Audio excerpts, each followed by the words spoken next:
po, nakakaya ho ito. Itong si Sara Sayad Lustay Duterte. Mantakin niyo ho ang ninakaw na 125 milyong pesos. Aba, kung dati ho, ang alam natin ay 11 days ginastos. Subalit, isiniwalat sa hearing. Isang araw lang naubos. Matindi talaga ho ito. Alright, welcome back to my YouTube channel. I'm Andy's Vlog.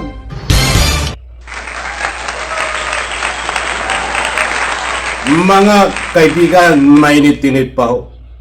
Ito yung isa sa mga highlight na nangyari ho sa hearing sa impeachment diyan sa Kamara. Naalala nyo po ba itong 125 million na usapin?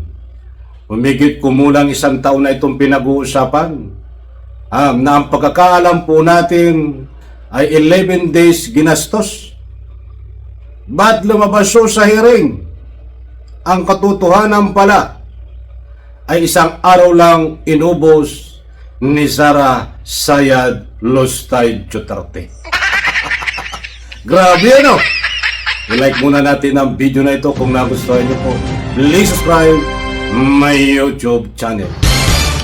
Mga kaibigan, hindi po ito fake news. Mayroon po tayong batayan. Huwag po kayong aalis, kapit mga kaibigan. Magugulat kayo. Dito ho sa ibabahagi ko sa inyo.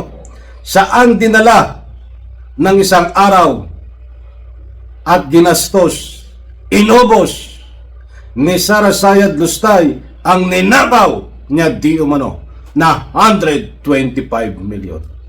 Talagang malaking bodolo ito, malaking magnanakaw, nakakaya ho ito. O kita nyo, tinatanong dati noon, ay naubos within 11 days ang 125 million. Hindi naman naipaliwanag kung saan inubos. Di po ba? Ay kakaiba na ba ang kahapon ng biglang isiniwalat ng testigo? Isang araw lang inubos ang 125 million. Hindi po 11 days. Grabe, pera ng taong bayan ho yan. Sa pamamagitan ng tax. Kita nyo, ganun na lang kung ubusin, nakawin nitong kawatan na ito, nitong Sayad, mga kaibigan. Eto, ibabahagi ko po sa inyo, mga mahal kong taga-subaybay. Grabe ho, kalukuhan ho ito. Matindi ho ito. Hindi raw 11 days, kundi isang araw lang ginastos ni Vice President Sara Duterte ang 125 billion pesos na confidential funds. Yan ang binunyag ng dati niya umanong bagman na si Raniel Madriaga sa pagharap niya sa impeachment hearing ng Kamara. Para sa update mula sa Batasang Pambansa, may expert report si Marian Enriquez. Marian, ano pa ba ang mga inilahad ni Madriaga dyan sa hearing?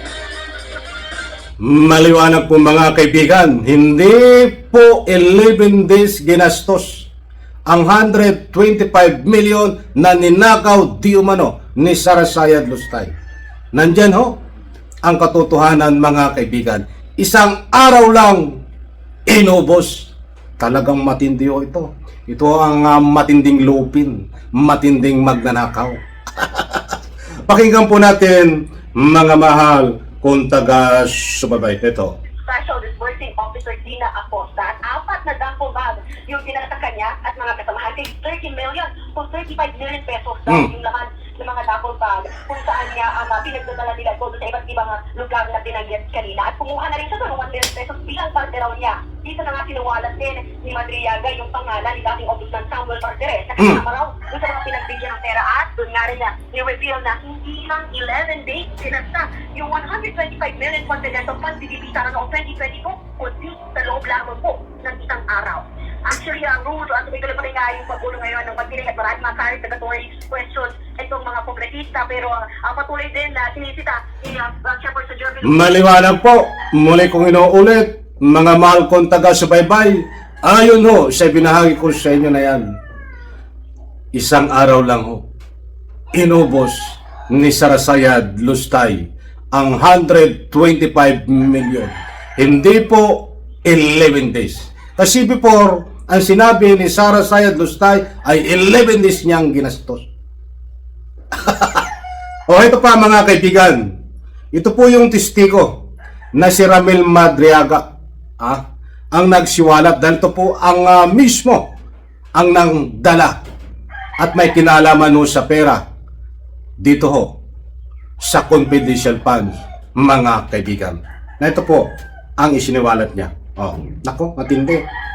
Previously and upon direct instruction of PRD, Ms. Sara, I also delivered money to Ombudsman Samuel Malteras or Tony Ryan, which I usually place inside an open trunk by designated car. Number 73. Go.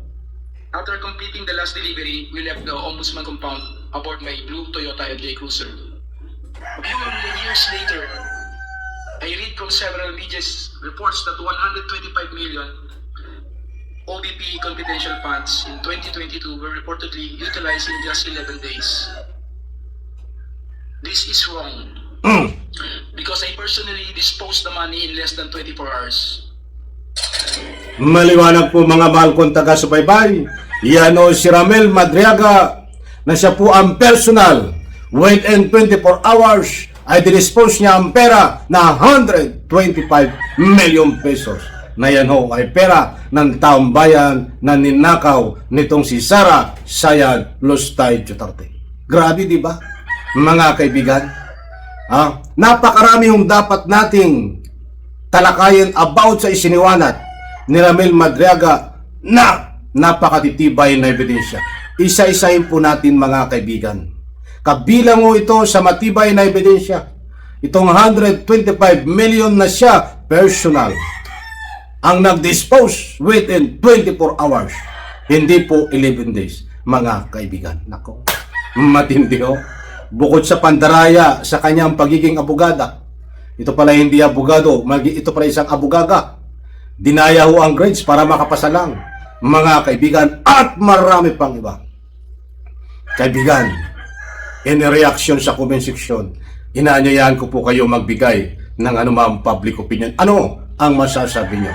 Abangan po natin ang gulong ng impeachment dahil patuloy ho ang ruling ng impeachment. May panibagong schedule na naman ng hearing. But dito ho sa mga isiniwalat ni Ramil Madriaga ang dati niya na tauhan. Ang kanyang pag-isiwalat ho ay with supporting dokumento. Mga kaibigan, hindi po kuro-kuro. Kaya dito ho maliwanag, kaya't nagtago na si Sara Sayad Lustay, hindi ho nagpakita sa hearing dahil alam niya na na-corner na siya sa pamamagitan ng matitibay na ebidensya.